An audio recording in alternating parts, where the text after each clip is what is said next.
وبسند متصل إلى الإمام المؤلف هذا الكتاب رحمه الله تعالى وأدام النفع بعلومه وببركته آمين. قال بسم الله الرحمن الرحيم.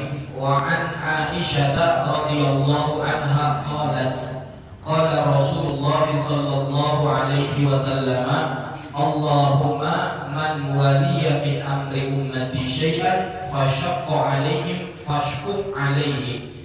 Akhrajahu Muslim. Ma'asyiral muslimin wal muslimat jamaah musolatul falah yang dimuliakan Allah, syukur alhamdulillah malam hari ini kita bisa melanjutkan lagi kajian hadis kita. Setelah 2 minggu yang lalu kita membahas tentang larangan untuk seorang pemimpin itu berlaku zalim. Ini masih melanjutkan hadis ini tentang pemimpin, ya, orang yang punya tanggung jawab sama umat. Dari istri Rasul yang bernama Aisyah radhiyallahu anha, ia berkata bahwa baginda Rasul bersabda, apa sabda baginda Nabi? Allahumma man waliya min amri ummati. Ya Allah, siapa orang yang punya urusan dengan umatku, kata baginda Nabi. Jadi kalau kita punya urusan, kita megang tanggung jawab akan umatnya baginda Nabi, orang Islam maksudnya gitu, ya, mau dari tingkatan mikro, tingkatan kecil, RT sampai tertinggi, presiden. Kemudian dia fasyaqqa alaihim, dia mempersulit urusan rakyatnya, mempersulit urusan warganya. Maka apa doanya baginda Nabi? Fashquq alaihi, maka sulitkan orang yang menyulitkan. Nah, jadi di sini jelas bahwa baginda Nabi nggak suka kalau ada orang punya wewenang, punya jabatan, punya tanggung jawab untuk rakyat atau masyarakat atau umat atau warganya dipersulit. Nah, ini dan nih kita misalkan mau ngurus pernikahan anak gitu ya. Selama ini gampang apa gampang? Gampang aja, alhamdulillah. Kalau dipersulit, itu baginda Nabi gak suka tuh, ya. Bahkan juga pemimpin-pemimpin kita jangan dipersulit dah. Orang bikin KTP, ngurusin kartu keluarga, ngurusin akte kelahiran, jangan dipersulit. Karena kalau dipersulit, baginda Rasul sampaikan fashquq alaihi, sulitkan itu orang yang suka nyulitin orang. Gitu, ya. Jadi ingat kita, faman ya'mal mithqala dzarratin khairan yarah wa man ya'mal mithqala dzarratin syarran yarah. Siapa orang melakukan kebaikan meskipun itu sebiji zarrah, meskipun kebaikannya kecil, pasti nanti dia akan menuai kebaikan tersebut. Siapa orang melakukan kejahatan, kezaliman, gangguin orang mulu, ya, meskipun itu kecil, meskipun itu sepele, dia bakal menuai juga apa yang dia lakukan. Hadis berikutnya, wa an Abi Hurairah radhiyallahu anhu, dari sahabat Abi Hurairah semoga Allah meridhoinya, qala, ia berkata, qala Rasulullah sallallahu alaihi wasallam, bersabda baginda Rasul, idza qatala ahadukum, apabila salah satu di antara kalian berkelahi. Nah, ini sampai urusan berkelahi aja Rasul atur-atur nih. idza qatala ahadukum, apabila salah satu di antara kalian ada yang berkelahi atau bergulat atau berperang, falyajtanibil wajha, maka hindari itu yang namanya muka. Maksudnya apa? Sampai urusan kita misalkan dalam keadaan perang aja, dalam keadaan berkelahi, jangan sampai kita ngenain muka. Tapi kan kalau tinju muka, kalau kena muka nggak teror dia, gitu ya. Jadi sampai urusan berantem aja, itu ada alatnya. Makanya baginda Rasul itu selalu tuh di zaman ketika masih dipimpin sama beliau, ya, belum wafat, itu umat Islam itu sebetulnya tidak pernah menyerang, melainkan umat Islam diserang. Nah, kalau udah diserang, baru nyerang balik, sifatnya defensif, gitu. Jadi orang-orang yang pada zaman ketika itu mereka benci dengan Nabi Muhammad, orang-orang jahiliyah ini ingin menghancurkan Islam. Kenapa? Karena dianggap Muhammad dan agamanya beserta umatnya itu mengganggu stabilitas warga itu. Jadi sebelum datang Muhammad ini, orang-orang jahiliyah itu udah nyaman. Kemudian datanglah Islam, membawa cahaya ilahi, membawa cahaya hidayah petunjuk. Orang sedikit demi sedikit mulai masuk. Sahabat-sahabat yang punya kekuatan, sahabat Umar, sahabat Ali, Abu Bakar, pada masuk Islam semuanya. Orang-orang takbir dalam jahiliyah, makanya diperangi umat Islam ketika itu. Ya, ketika diperangi, ketika diserang balik, gitu. Ya.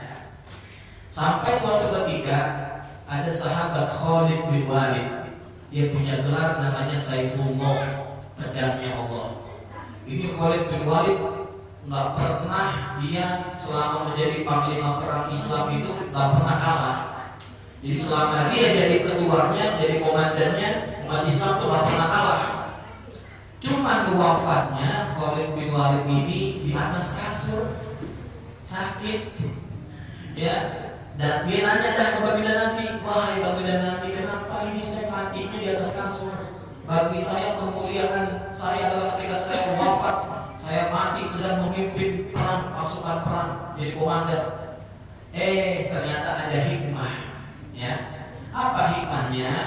Kalau Khalid bin Walid sang panglima perang, dia wafat di medan perang sebagai pimpinan, maka itu bisa menjadi aib bagi umat Islam. Kenapa? Pimpinannya aja bisa kalah, komandannya aja mati di medan perang. Ya, udah dikasih gelar Saifullah, pedangnya Allah, itu Khalid bin Walid. Matinya sama orang lain ketika perang.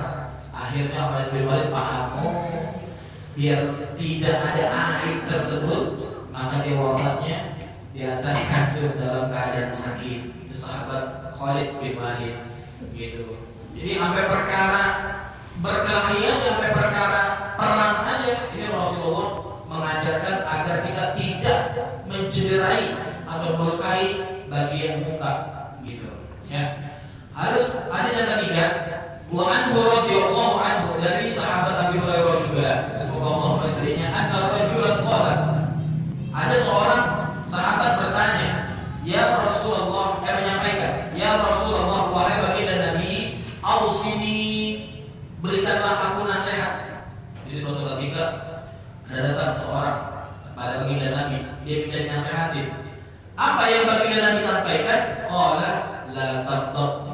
Ya, baginda Nabi sampaikan la taghdab, janganlah engkau marah. Ya, faradda miraran, sampai 3 kali.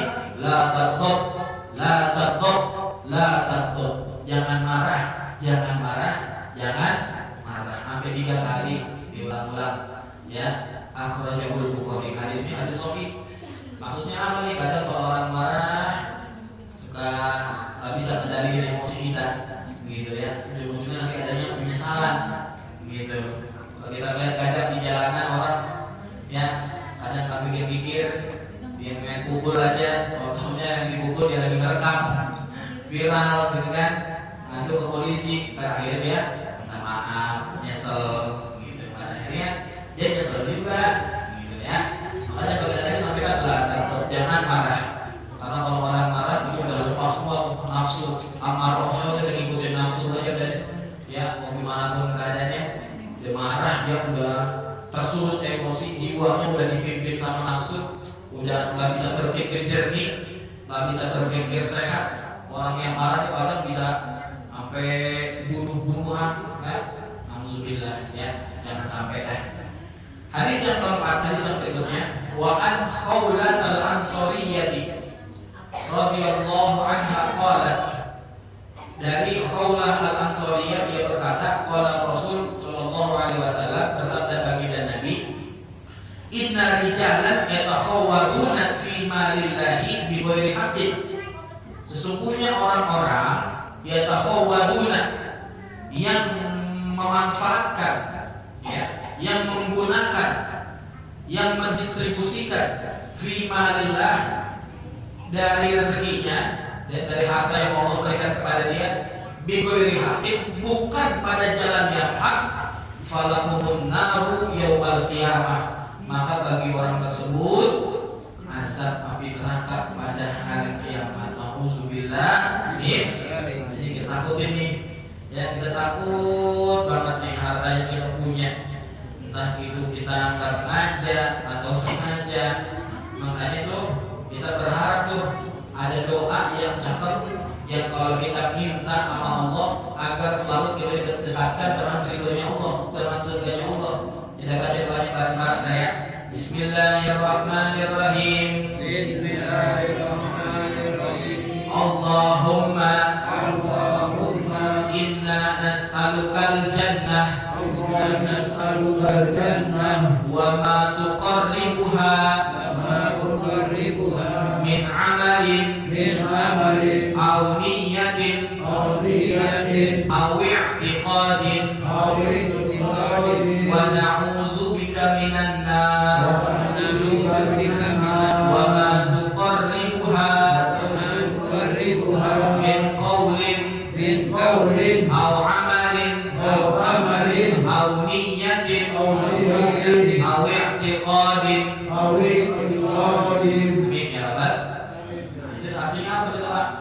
Allahumma inna nas'alukal jannah, ya Allah, aku sesungguhnya berharap Engkau masukkan ke dalam surga, ya, nas'alukal jannah, dan segala sesuatu yang bisa menghantarkan, mendekatkan kita kepada surga.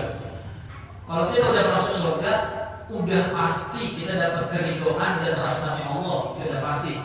Makanya kita minta surga sama aja kita minta keridhaan dan rahmatnya Allah. Apa aja tuh? Allahumma inna nas'alukal jannah wa ma tuqarribuha min qawlin. Ya Allah, dekatkan aku dengan perkataan-perkataan yang mendekatkan diriku kepada surga. Ya, wa min amalin, dan amal-amal, pekerjaan-pekerjaan yang mendekatkan kepada surga. Wa min niyatin, dari niat-niat, segala niat yang mendekatkan ke surga, deketin ya Allah sama aku nih.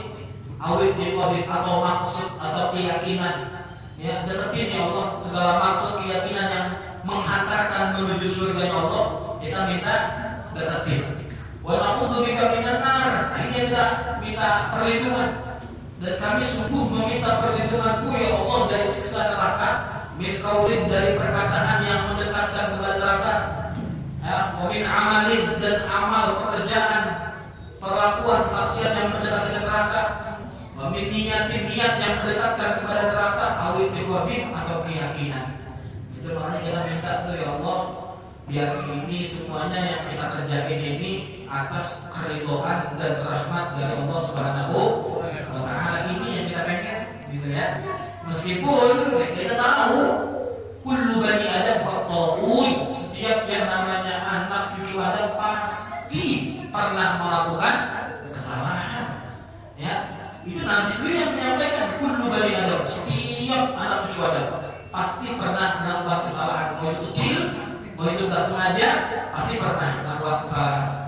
Nah, dia terusannya hadisnya, wa khairul khata'ina, dan sebaik-baiknya orang yang melakukan kesalahan at-tawwabun, yang bertaubat kepada Allah. Jadi kita pernah melakukan salah, istighfar, astagfirullahaladzim, astagfirullahaladzim, astagfirullahaladzim. Kita ngomong begitu tuh, sedikit demi sedikit tinta noda kesalahan kita hilang. Ibarat kita cuci piring kita kotor, banyak lemak rumah kita cuci pakai sunlight bersih mengkilap lagi. Ibaratnya kita punya kesalahan bohong, kita punya kesalahan mata kita nggak sengaja melihat sesuatu, tangan kita melakukan hal yang nggak direstui Allah, kaki kita melangkah ke tempat yang nggak baik, kita mengucapkan istighfar.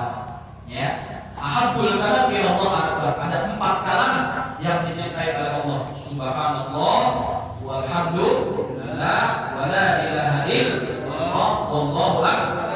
Ini paling cakep nih.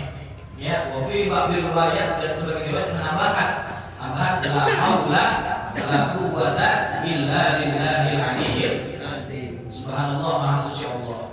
Alhamdulillah, segala puji bagi Allah. Allahu akbar, Allah maha besar. Ya, la ilaha illallah, tiada Tuhan selain Allah. Allahu akbar, Allah maha besar. La haula wala quwwata illa billah, tiada upaya dan daya melainkan kekuatan dari Allah. Ini biasa kita nih zikir-zikir ini, ya. Ini bukan zikir yang bid'ah, bukan. Ini bagi Rasul yang ngajarin. Ahabul kalam Rasulullah yang ngajarin siapa orang yang sering membaca subhanallah walhamdulillah wala ilaha illallah wallahu akbar. Subhanallah walhamdulillah wala ilaha illallah wallahu akbar. Makanya ini zikirnya Ustaz hari ini apa ini?